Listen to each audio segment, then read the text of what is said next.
the channel, or welcome to the channel, whichever one it may be. And if you are new here, please feel free to like, subscribe, and leave me a comment letting me know what you think of this series so far. Today I'm going to be working on Magic in the Moonlight, which is for M is for March Diamond Paint with Friends, that's being hosted by Real Men Crafts 2, I think is how it is. Anyway, Real Men Crafts.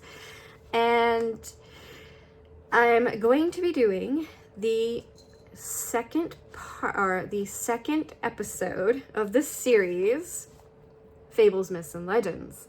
And today we're going to be traveling to New York to do the story of Rip Van Winkle. And since the story of Rip Van Winkle is part of the public domain, I can actually read the story.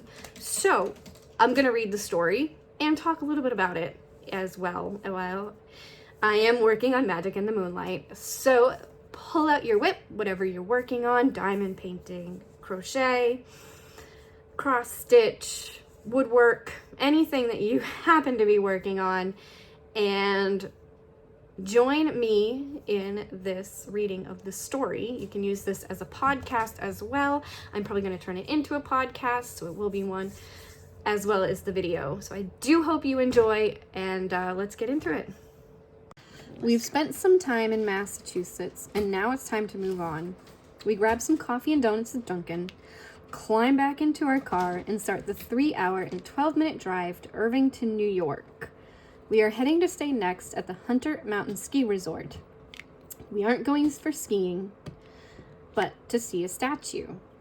We check in and make our way to the statue. Pulling out a blanket and picnic basket, we settle in to read the story of Rip Van Winkle.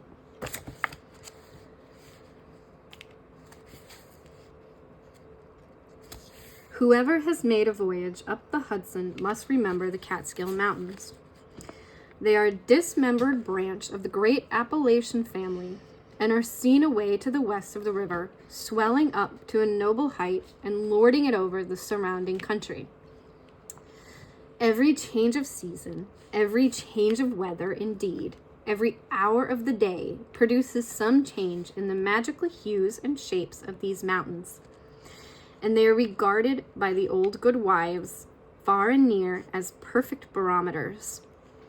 When the weather is fair and settled, they are clothed in blue and purple and print their bold outlines on the clear evening sky.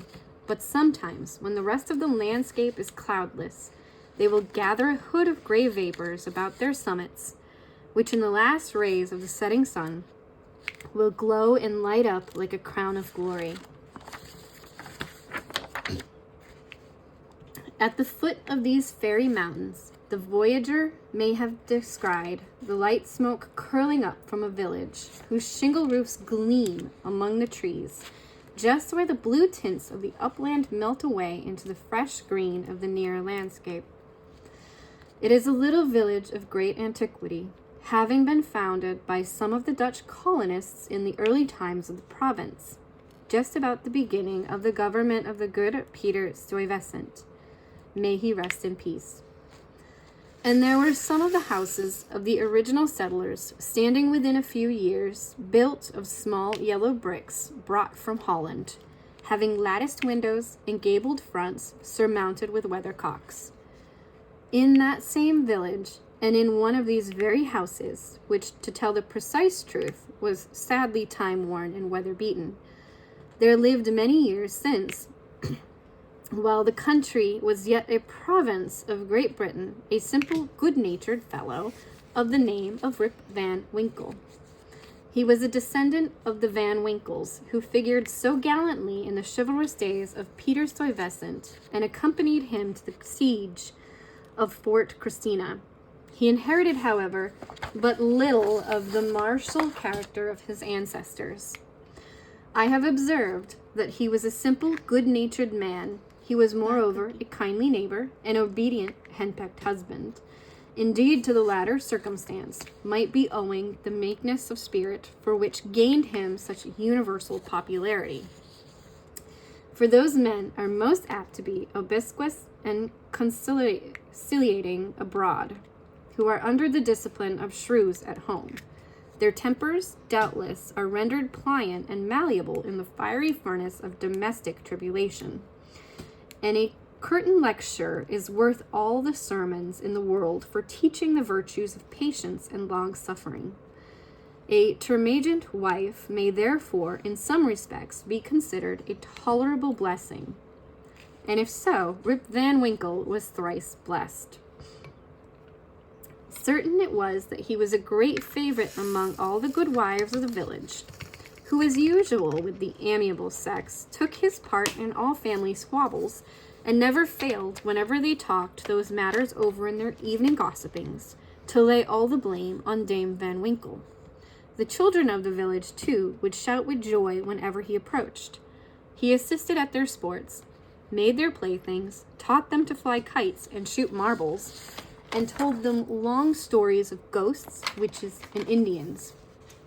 Whenever he went dodging about the village, he was surrounded by a troop of them, hanging on his skirts, clambering on his back, and playing 1,000 tricks on him with the impunity, and not a dog would bark at him throughout the neighborhood.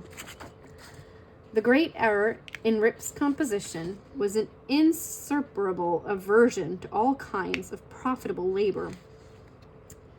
It could not be from the want of assiduity or perseverance, for he would sit on a wet rock with a rod as long and heavy as a Tartar's lance, and fish all day without a murmur, even though he should not be encouraged by a single nibble. He would carry a fowling piece on his shoulder for hours together, trudging through woods and swamps and up hills and down dale to shoot a few squirrels or wild pigeons. He would never refuse to assist a neighbor, even in the roughest toil, and was a foremost man at all country frolics for husking Indian corn or building stone fences. The women of the village, too, used to employ him to run their errands and to do such little odd jobs as their less obliging husbands would not do for them. In a word, Rip was ready to attend to anybody's business but his own. But as to doing family duty and keeping his farm in order, he found it impossible. In fact, he declared it was of no use to work on his farm. It was the most pestilent little piece of ground in the whole country. Everything about it went wrong and would go wrong in spite of him. His fences were continually falling to pieces. His cow would either go astray or get among the cabbages. Weeds were sure to grow quicker in his fields than anywhere else. The rain always made a point of setting in just as he had some outdoor work to do, so that through his patrimonial estate had dwindled away under his management, acre by acre, until there was little more left than a mere patch of Indian corn and potatoes. Yet it was the worst conditioned farm in the neighborhood. His children, too, were as ragged and wild as if they belonged to nobody. His son, Rip, an urchin begotten in his own likeliness, promised to inherit the habits with the old clothes of his father. He was generally seen trooping like a colt at his mother's heels, equipped in a pair of his father's cast-off galgaskins, which he had much ado to hold up with one hand, as a fine lady does her train in bad weather. Rip Van Winkle, however, was one of those happy mortals of foolish, well-oiled dispositions who take the world easy, eat white bread or brown, whichever can be got with least thought or trouble, and would rather starve on a penny than work for a pound. If left to himself, he would have whistled away in perfect contentment, but his wife kept continually dinning his ears about his idleness, his carelessness, and the ruin he was bringing on his family. Morning, noon, and night, her tongue was incessantly going, and everything he said or did was sure to produce a torrent of household eloquence.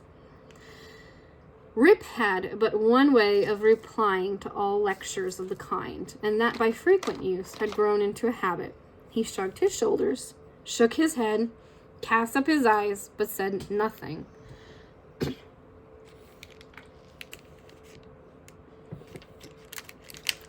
This, however, always provoked a fresh volley from his wife, so that he was fain to draw off his forces and take to the outside of the house.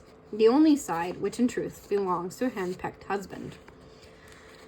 Rip's sole domestic adherent was his dog Wolf, who, as much henpecked as his master, for Dame Van Winkle regarded them as companions in idleness, and even looked upon Wolf with an evil eye as the cause of his master's going so often astray. True it is, in all points of spirit befitting an honorable dog, he was as courageous an animal as ever scoured the woods. But what courage can withstand the ever-during and all-besetting terrors of a woman's tongue? The moment Wolf entered the house, his crest fell, his tail drooped to the ground or curled between his legs.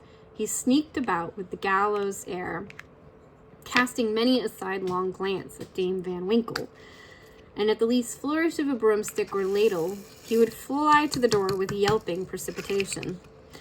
Times grew worse and worse with Rip Van Winkle as years of matrimony rolled on. A tart temper never mellows with age, and a sharp tongue is the only edged tool that grows keener with constant use.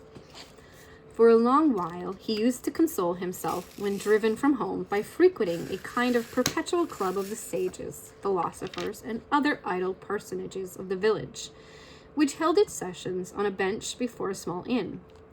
Designated by a Rubicon portrait of His Majesty George III, here they used to sit in the shade of a long, lazy summer day, talking listlessly over village gossip or telling endless sleepy stories about nothing. But it would have been worth any statesman's money to have heard the profound discussions which sometimes took place, when by chance an old newspaper fell into their hands from some passing traveler. However, solemnly they would listen to the contents as drawled out by Derek Van Boomel, the schoolmaster, a dapper, learned little man who was not to be daunted by the most gigantic word in the dictionary, and how sagely they would deliberate upon public events some months after they had taken place. The opinions of this junto were completely controlled by Nicholas Vedder, a patriarch of the village and landlord of the inn, at the door of which he took his seating from morning till night, just moving sufficiently to avoid the sun and keep in the shade of a large tree, so that the neighbors could tell the hour by his movements as accurately as by a sundial. It is true, he was rarely heard to speak, but smoked his pipe incessantly. His adherents, however, for every great man has his adherents, perfectly understood him and knew how to gather his opinions when anything that was read or related displeased him. He was observed to smoke his pipe vehemently and to send forth frequent and angry puffs. But when pleased, he would inhale the smoke slowly and tranquilly, and emit it in light, placid clouds, and sometimes, taking the pipe from his mouth and letting the fragrant vapor curl about his nose, would gravely nod his head in token of perfect approbation. From even this stronghold, the unlucky Rip was at length routed by his termagant wife, who would suddenly break in upon the tranquillity of the assemblage and call the members all to naught. Nor was that august personage, Nicholas Vedder himself, sacred from the daring tongue of this terrible virago, who charged him outright with encouraging her husband in habits of idleness. Poor Rip was at last reduced almost to despair, and his only alternative to escape from the labor of the farm and the clamor of his wife was to take gun in hand and stroll away into the woods. Here he would sometimes seat himself at the foot of a tree and share the contents of his wallet with Wolf, with whom he sympathized as a fellow sufferer in persecution. Poor Wolf, he would say, thy mistress leads thee a dog's life of it, but never mind, my lad, whilst I live thou shalt never want a friend to stand by thee. Wolf would wag his tail, look wistfully in his master's face, and if dogs can feel pity, I verily believe he reciprocated the sentiment with all his heart. In a long ramble of the kind on a fine autumnal day, Rip had unconsciously scrambled to one of the highest parts of the Catskill Mountains. He was after his favorite sport of squirrel shooting, and the still solitudes had echoed and re-echoed with the reports of his gun. Panting and fatigued, he threw himself late in the afternoon on a green knoll covered with mountain herbage that crowned the brow of a precipice. From an opening between the trees, he could overlook all the lower country for many a mile of rich woodland. He saw at a distance the lordly Hudson, far, far below him, moving on its silent but majestic course with the reflection of a purple cloud or the sail of a lagging bark. Here and there, sleeping on its glassy bosom, and at last losing itself in the blue highlands. On the other side, he looked down into the deep mountain glen, wild, lonely, and shagged, the bottom filled with fragments from the impending cliffs, and scarcely lighted by the reflected rays of the setting sun. For some time, Rip lay musing on this scene. Evening was gradually advancing. The mountains began to throw their long blue shadows over the valleys. He saw that it would be dark long before he could reach the village, and he heaved a heavy sigh when he thought of encountering the terrors of Dame Van Winkle. As he was about to descend, he heard a voice from a distance hallowing, "Rip Van Winkle! Rip Van Winkle!" He looked around, but could see nothing but a crow winging its solitary flight across the mountain. He thought his fancy must have deceived him, and turned again to descend when he heard the same cry ring through the still evening air. "Rip Van Winkle! Rip Van Winkle!" At the same time, Wolf bristled up his back, and giving a low growl, skulked to his master's side, looking fearfully down into the glen. Rip now felt a vague apprehension stealing over him. He looked anxiously in the same direction and perceived a strange figure slowly toiling up the rocks and bending under the weight of something he carried on his back. He was surprised to see any human being in this lonely, unfrequented place, but supposing it to be one of his neighbors in need of assistance, he hastened down to yield it. On nearer approach, he was still more surprised at the singularity of the stranger's appearance. He was a short, square-built old fellow with thick, bushy hair and a grizzled beard. His dress was of the antique Dutch fashion, a cloth jerkin strapped round the waist, several pairs of breeches, the outer one of ample volume, decorated with rows of buttons down the side and bunches at the knees. He bore on his shoulders a stout keg that seemed full of liquor, and made signs for Rip to approach and assist him with the load.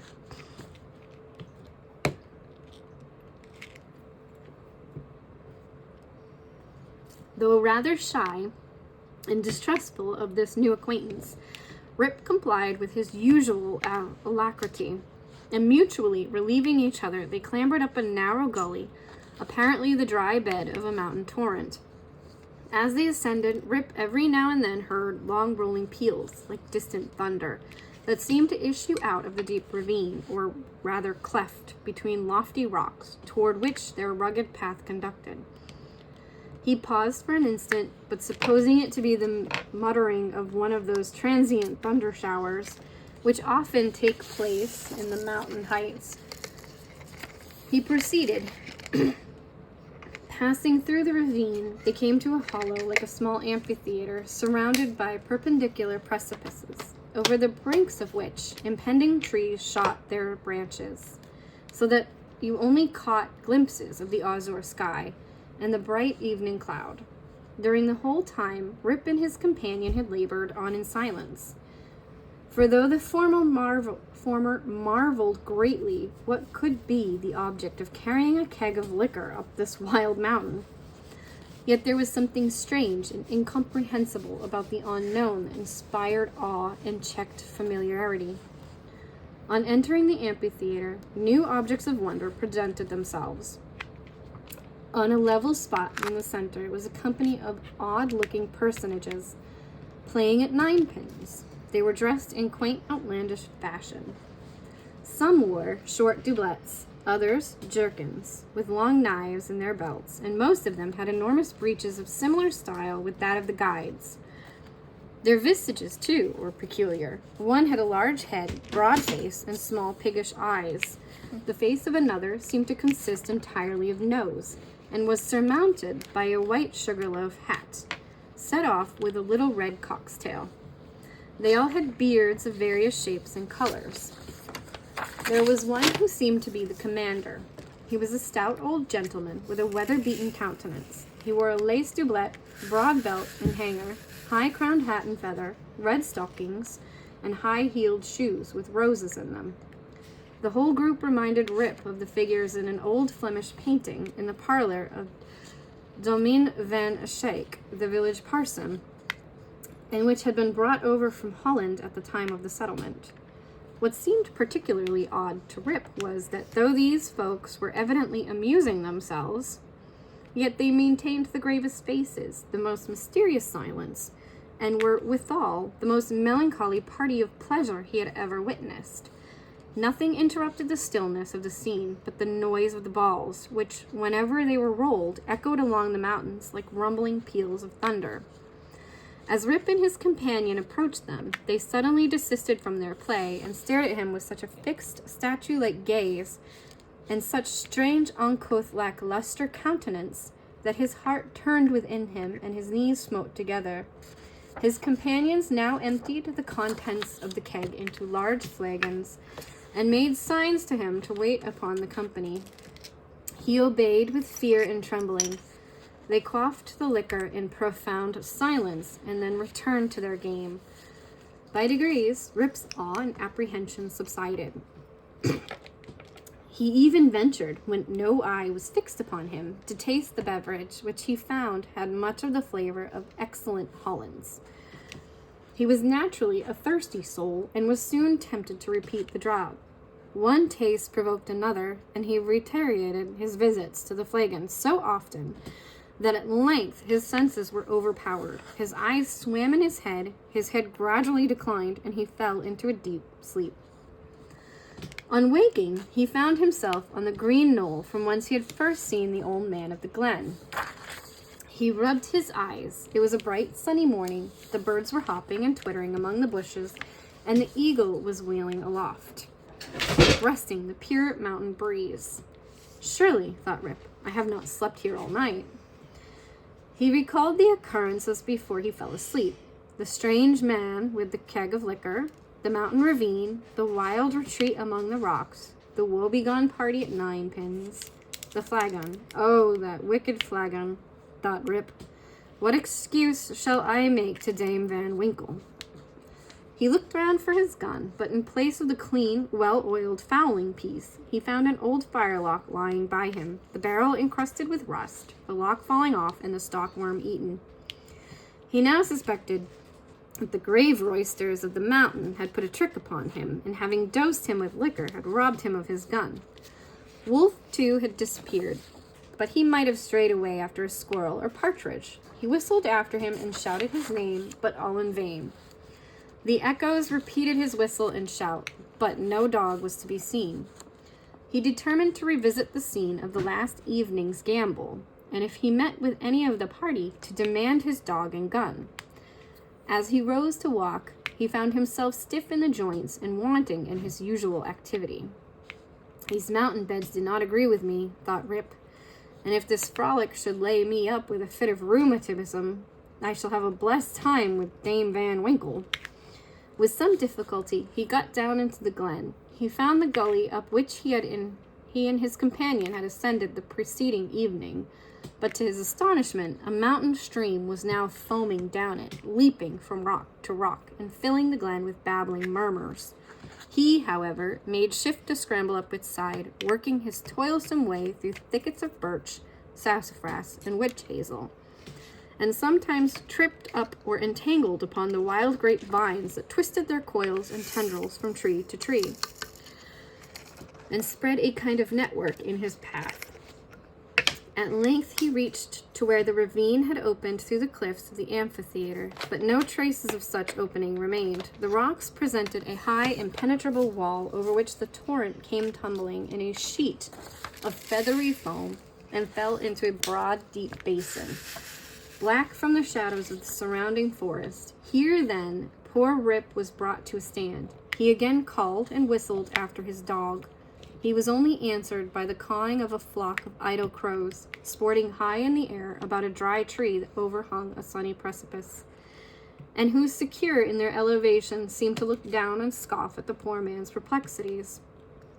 What was to be done? The morning was passing away, and Rip felt famished for want of his breakfast. He grieved to give up his dog and gun. He dreaded to meet his wife, but it would not do to starve among the mountains. He shook his head, shouldered the rusty firelock, and with a heart full of trouble and anxiety, turned his steps homeward. As he approached the village, he met a number of people, but none of whom he knew, which somewhat surprised him, for he had thought himself acquainted with every one in the country round. Their dress, too, was of a different fashion from that to which he was accustomed.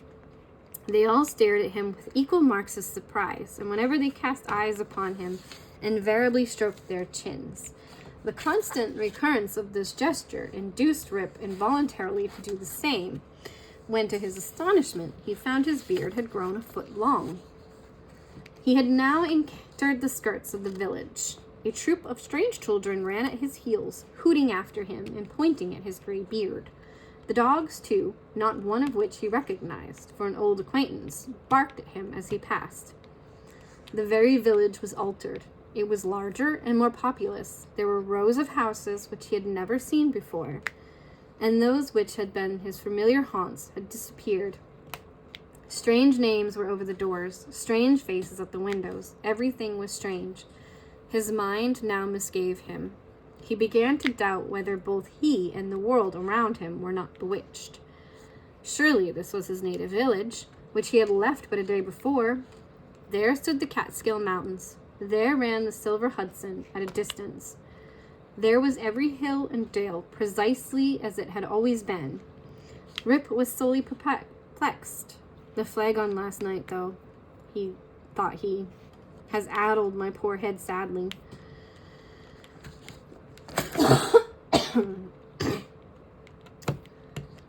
It was with some difficulty that he found the way to his own house, which he approached with silent awe, expecting every moment to hear the shrill voice of Dame Van Winkle.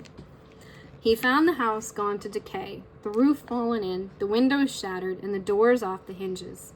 A half-starved dog, that looked like Wolf, was skulking about it. Rip called him by name, but the cur snarled, showed his teeth, and passed on.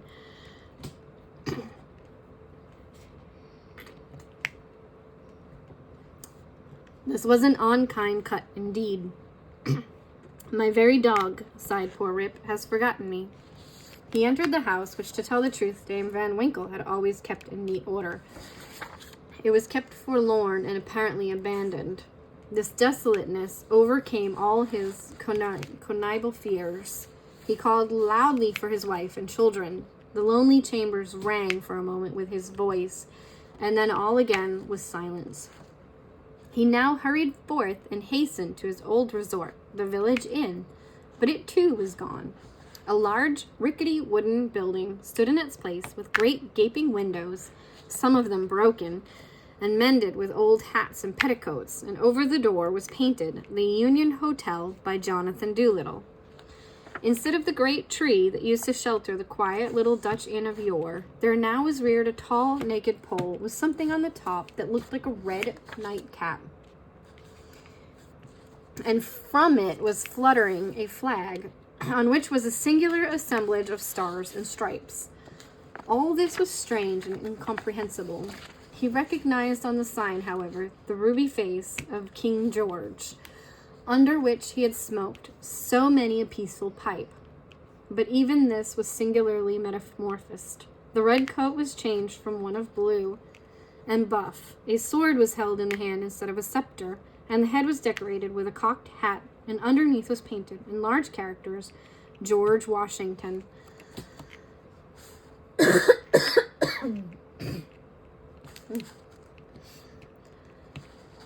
There was, as usual, a crowd of folk about the door, but none that Rip recollected. The very character of the people seemed changed.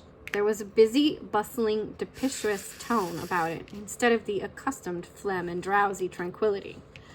He looked in vain for the sage Nicholas Vedder, with his broad face, double chin, and fair long pipe. uttering clouds of tobacco smoke instead of idle speeches. Or Van Winkle, the schoolmaster, doling forth the contents of an ancient newspaper. In place of these, a lean, bilious-looking fellow, with his pockets full of handbills, was haranguing vehemently about rights of citizens, election, members of Congress, liberty, Bunker's Hill, heroes of 76, and other words that were perfect Babylonish jargon to the bewildered Van Winkle. The appearance of Rip, with his long grizzled beard, his rusty fowling piece, his uncouth dress, and the army of women and children that had gathered at his heels, soon attracted the attention of the tavern politicians. They crowded round him, eyeing him from head to foot with great curiosity. The orator bustled up to him, and drawing him partly aside, inquired on which side he voted. Rip stated in vacant stupidity. Another short but busy little fellow pulled him by the arm, and rising on tiptoe, inquired in his ear whether he was Federal or Democrat.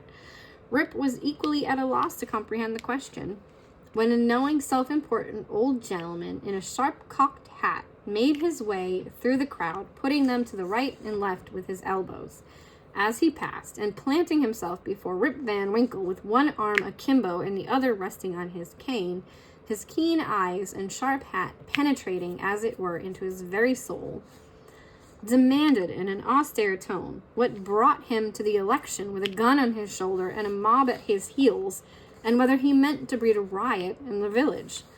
"Alas, gentlemen," cried Rip, somewhat dismayed, "I am a poor, quiet man, a native of the place, and a loyal subject of the king. God bless him."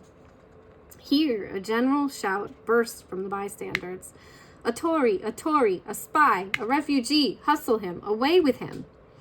It was with great difficulty that the self-important man in the cocked hat restored order, and having assumed a tenfold austerity of brow, demanded again of the unknown culprit what he came there for, and whom he was seeking. The poor man humbly assured him that he meant no harm, but merely came there in search of some of his neighbors who used to keep about the tavern. "Well, who are they? Name them." Rip thought himself a moment and inquired, "Where's Nicholas Vedder?" There was a silence for a while, when an old man replied in a thin, piping voice, "Nicholas Vedder? Why, he is dead and gone these 18 years. There was a wooden tombstone in the churchyard that used to tell all about him, but that's rotten and gone too." "Where's Bram Dutcher?" "Oh, he went off to the army in the beginning of the war. Some say he was killed at the storming of Stony Point. Others say he was drowned in the squall at the foot of Antony's Nose. I don't know. He never came back again." "Where's Van Winkle, the schoolmaster?" "He went off to the wars too, was a great militia general, and is now in Congress." Rip's heart died away at hearing of these sad changes in his home and friends, and finding himself thus alone in the world. Every answer puzzled him too, by treating of such enormous lapses of time, and of matters which he could not understand. War, Congress, Stony Point. He had no courage to ask after any more friends, but cried out in despair, "Does nobody here know Rip Van Winkle?" "Oh, Rip Van Winkle!" exclaimed 2 or 3. "Oh, to be sure! That's Rip Van Winkle yonder, leaning against the tree." Rip looked, and behold, a precipice counterpart of himself, as he went up the mountain, apparently as lazy and certainly as ragged. The poor fellow was now completely confounded. He doubted his own identity, and whether he was himself or another man. In the midst of his bewilderment, the man in the cocked hat demanded who he was, and what was his name. "God knows," exclaimed he at his wit's end. "I'm not myself. I'm somebody else. That's me yonder. No, that somebody else got into my shoes. I was myself last night, but I fell asleep on the mountain, and they've changed my gun, and everything's changed, and I'm changed, and I can't tell what's my name or who I am." The bystanders began now to look at each other, nod, wink significantly, and tap their fingers against their foreheads. There was a whisper also about securing the gun and keeping the old fellow from doing mischief, at the very suggestion of which the self-important man with the cocked hat retired with some precipitation. At this critical moment, a fresh, comely woman passed through the throng to get a peep at the gray-bearded man. She had a chubby child in her arms, which frightened as his looks began to cry. "Hush, Rip," cried she. "Hush, you little fool. The old man won't hurt you." The name of the child, the air of the mother, and tone of her voice all awakened a train of recollections in his mind. "What is your name, my good woman?" asked he. "Judith Gardiner." "And your father's name?" "Ah, poor man, his name was Rip Van Winkle. It's 20 years since he went away from home with his gun, and never has been heard of since. His dog came home without him, but whether he shot himself or was carried away by the Indians, nobody can tell. I was then but a little girl." Rip had but one question more to ask, but he put it with a faltering voice. "Where's your mother?" "Oh, she too had died, but short time since. She broke a blood vessel in a fit of passion at a New England peddler." There was a drop of comfort at least in this intelligence. The honest man could contain himself no longer. He caught his daughter and her child in his arms. "I am your father," cried he. "Young Rip Van Winkle once, old Rip Van Winkle now. Does nobody know poor Rip Van Winkle?" All stood amazed until an old woman, tottering out from among the crowd, put her hand to her brow and, peering under it into his face for a moment, exclaimed, "Sure enough, it is Rip Van Winkle. It is himself. Welcome home again, old neighbor. Why, where have you been these 20 long years?" Rip's story was soon told, for the whole 20 years had been to him but as one night. The neighbors stared when they heard it. Some were seen to wink at each other and put their tongues in their cheeks, and the self-important man in the cocked hat, who, when the alarm was over, had returned to the field, screwed upon the corners of his mouth and shook his head, upon which there was a general shaking of the head throughout the assemblage. It was determined, however, to take the opinion of old Peter Vanderdonk, who was seen slowly advancing up the road. He was a descendant of the historian of that name, who wrote one of the earliest accounts of the province. Peter was the most ancient inhabitant of the village, and well versed in all the wonderful events and traditions of the neighborhood. He recollected Rip at once and corroborated his story in the most satisfactory manner.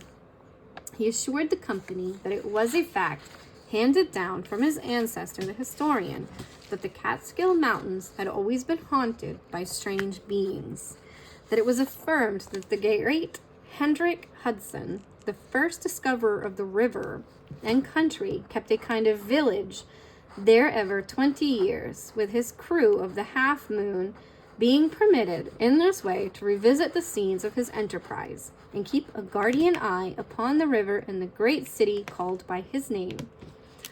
That his father had once seen them in their old Dutch dresses playing at ninepins in the hollow of the mountains, and that he himself had heard one summer afternoon the sound of their balls like distant peals of thunder. To make a long story short, the company broke up and returned to the more important concerns of the election. Rip's daughter took him home to live with her. She had a snug, well-furnished house and a stout, cheery farmer for a husband, whom Rip recollected for one of the urchins that used to climb upon his back. As to Rip's son and heir, who was the ditto of himself, seen leaning against a tree, he was employed to work on the farm, but evinced a hereditary disposition to attend to anything else but his business.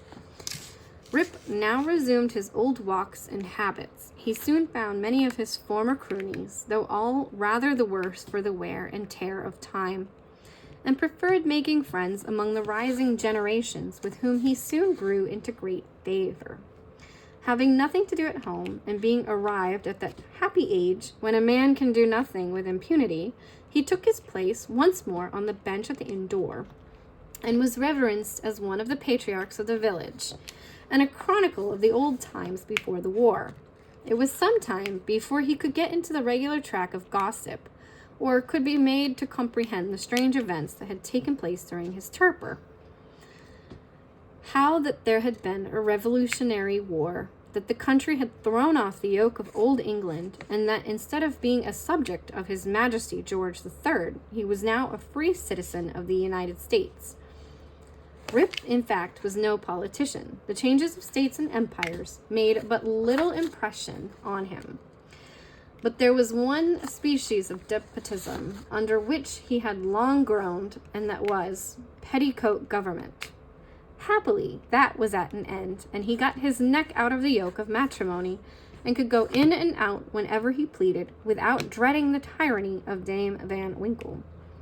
Whenever her name was mentioned, however, he shook his head, shrugged his shoulders, and cast up his eyes, which might pass either for an expression of resignation to his fate or joy at his deliverance. He used to tell his story to every stranger that arrived at Mr. Doolittle's hotel. He was observed at first to vary on some points every time he told it, which was doubtless owing to his having so recently awakened. It at last settled down precisely to the tale I have related, and not a man, woman, or child in the neighborhood but knew it by heart. Some always pretended to doubt the reality of it, and insisted that Rip had been out of his head, and that this was one point on which he always remained flighty. The old Dutch inhabitants, however, always universally gave it full credit.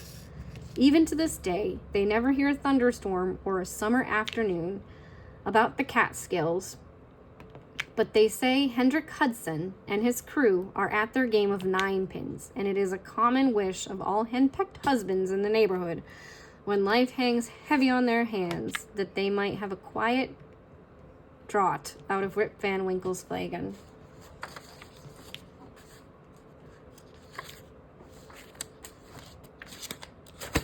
Gathering up our stuff, we head back in to warm up by the fire and discuss. The story of Rip Van Winkle was written by Washington Irving. He wrote the story in a single night after reminiscing with his brother-in-law. He says he felt like a man waking up from a long sleep. The next morning, he presented the story to his family over breakfast. He then asked his brother, who was living in the U.S., if he could publish the story. It was published in the UK shortly after that. Irving was living in Birmingham, England, at the time he wrote the story. The theme of the story is told world over in different ways. In Judaism, there is the story of a man, Honi, who while walking comes across a man planting a carob tree. He's planting it for future generations, as it will take 70 years to grow. Honi lays down for a nap next to the tree and wakes up 70 years later next to a full-grown carob tree. He asks the man picking fruit if he planted the tree. The man says no, it was planted for him by his grandfather. In Christian tradition, there is a story of Christians escaping into a cave to escape prosecution by the Roman emperor. They fell into a miraculous sleep and woke up 200 years later to discover the empire is now Christian. Albert Einstein's theory of relativity provided a broad new scope to the theme. The theory is that a person traveling at near light speed would experience the passage of only a few years, while decades would pass on Earth. The story itself is thought to be based on Johann Christoph Nickel's German folklore, Peter Klaus, a shorter story of a goat herder who goes looking for a lost goat, finds men drinking wine and joins them, only to fall asleep and wake up 20 years later. There are also many modern science fiction stories depicting the theme. The statue we just visited is of Rip Van Winkle. It sits at the summit of Hunter Mountain Ski Resort in the Catskill Mountains of New York. The town of Irvington was named after Washington Irving, the author, who, when wrote the story of Rip Van Winkle, had never seen the Catskills. I hope you have enjoyed this counting of Rip Van Winkle, and that you'll join me in my next episode of Fables, Myths, and Legends. Thank you for watching.